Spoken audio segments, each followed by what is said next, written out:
नमस्कार मित्रांनो, मी वसंत साळकर आणि तुम्ही पाहताय मराठी अड्डा यूट्यूब चॅनल। मित्रांनो, लाडकी बहीण योजनेसंदर्भातील नवीन अपडेट आलेली आहे। नारी शक्ती दूत ॲपमध्ये आता नवीन अपडेट जे आहेत ते करण्यात आलेले आहेत। तुमचा अर्ज का पेंडिंग आहे, सर्व ऑप्शन जे आहेत त्याच्या व्हिडिओमध्ये आपण जाणून घेणार आहोत। चॅनलवरती मित्रांनो नवीन असाल तर चॅनलला आताच सबस्क्राइब करून ठेवा, असे नवनवीन माहितीचे व्हिडिओज तुम्हाला आपल्या चॅनलवरती पाहायला भेटत असतात। चला तर मग मित्रांनो व्हिडिओला आपण सुरू करूयात।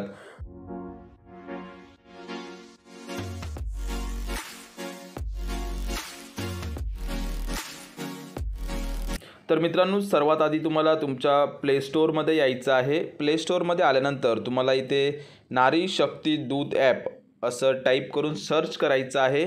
सर्च केल्यानंतर तुम्ही इथे पाहू शकता, हा दुसऱ्या क्रमांकाचा जो ॲप्लिकेशन आहे तो इथे आपल्याला इन्स्टॉल करून घ्यायचा आहे। मित्रांनो, अतिशय महत्त्वपूर्ण व्हिडिओ बनणार आहे, त्यामुळे व्हिडिओ स्किप न करता शेवटपर्यंत नक्की पहा। तुमचा फॉर्म नक्की कोणत्या कारणामुळे पेंडिंग आहे त्याच्या व्हिडिओमध्ये आपण जाणून घेणार आहोत। तर मित्रांनो, तुम्ही इथे पाहू शकता, नारी शक्ती दूत ॲप जे आहे ते आपण डाउनलोड करून घेतलेलं आहे।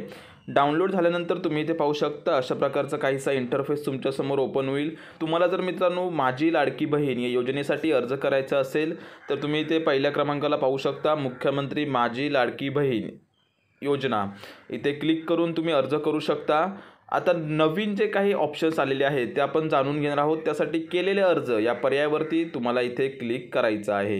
नंतर मित्रांनो, अर्जावरती क्लिक केल्यानंतर तुम्ही इथे पाहू शकता, वरती तुम्हाला काही ऑप्शन दिसत असतील।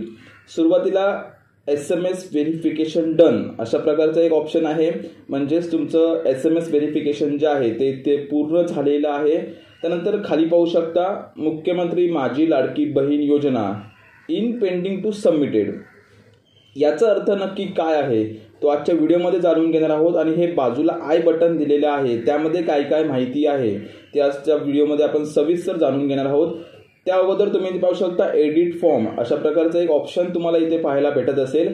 एडिट फॉर्म पर्यायाचा वापर करून मित्रांनो तुम्ही जो फॉर्म भरलेला आहे तो तुम्ही फक्त एकदाच एडिट करून घेऊ शकता। एकदा एडिट केल्यानंतर त्या फॉर्ममध्ये कोणत्याही प्रकारची दुरुस्ती जी आहे ती तुम्ही इथे करू शकणार नाहीत।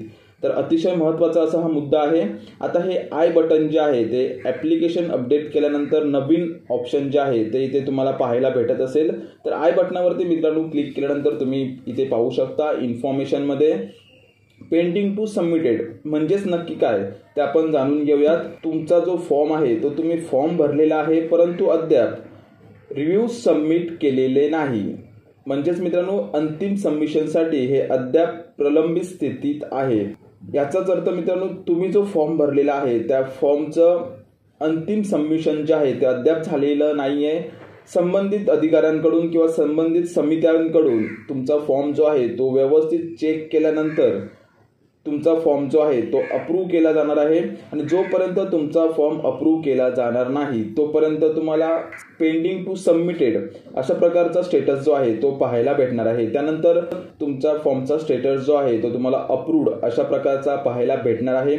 अप्रूव्ड म्हणजेच मित्रांनो तुमच्या फॉर्मचा रिव्ह्यू म्हणजेच पुनरावलोकन करून स्वीकारला गेलेला आहे अशा प्रकारचं असणार आहे। आणि तुमच्याकडून कोणत्याही प्रकारची आता कारवाई जी आहे ती आवश्यक असणार नसल्यामुळे तुमचा फॉर्म जो आहे तो अप्रूव्ड स्टेटसमध्ये तुम्हाला दिसणार आहे। त्यानंतर मित्रांनो, इन रिव्ह्यू तिसरा स्टेटस जो आहे किंवा तिसरा ऑप्शन जे आहे ते तुमच्या फॉर्मचं इन रिव्ह्यूमध्ये येऊ शकतं। इन रिव्ह्यू म्हणजेच मित्रांनो, आतापर्यंत तुमच्या फॉर्मचा रिव्ह्यू जो आहे तो इथे चालू आहे किंवा संबंधित समित्यांकडून किंवा अधिकाऱ्यांकडून तुमच्या फॉर्मचा रिव्ह्यू जो आहे तो घेतला जात आहे आणि तुम्ही फीडबॅक किंवा मंजुरीची वाट पाहत आहात अशा प्रकारचा स्टेटस जो आहे तो तुम्हाला इन रिव्ह्यूमध्ये समजणार आहे। त्यानंतर चौथा स्टेटस तुम्ही इथे पाहू शकता मित्रांनो, रिजेक्ट। जर कोणत्याही कारणामुळे किंवा तुम्ही पात्रतेमध्ये बसत नसाल किंवा अटी पूर्ण झालेल्या नसतील तर तुमचा फॉर्म जो आहे तो रिजेक्ट केला जाऊ शकतो। फॉर्म रिजेक्ट केल्यानंतर तुम्हाला स्टेटसमध्ये रिजेक्ट अशा प्रकारचा पर्याय जो आहे तो पाहायला भेटणार आहे। आणि एकदा काय तुमचा फॉर्म रिजेक्ट झाला की तुम्ही परत कोणत्याही प्रकारे माझी लाडकी बहीण या योजनेसाठी अर्ज करू शकत नाहीत व कोणत्याही प्रकारची कारवाई जी आहे ती तुम्हाला इथे करण्याची आवश्यकता नाही आहे। पाचव्या क्रमांकाला मित्रांनो तुम्ही इथे पाहू शकता, disapproved can edit and resubmit म्हणजेच मित्रांनो तुमचा फॉर्म जो आहे तो संबंधित समित्यांकडून अप्रूव्ह केलेला नाही, म्हणजेच त्या फॉर्मसाठी परमिशन दिलेली नाही, परंतु तुम्ही तो जो फॉर्म आहे तो एडिट करून पुन्हा सबमिट करू शकता. म्हणजेच मित्रांनो, disapproved, can edit and resubmit अशा प्रकारचा स्टेटस जर तुमच्या ॲप्लिकेशनचा आला तर तुम्ही तो जो फॉर्म आहे तो पुन्हा एडिट करून सबमिट करू शकता.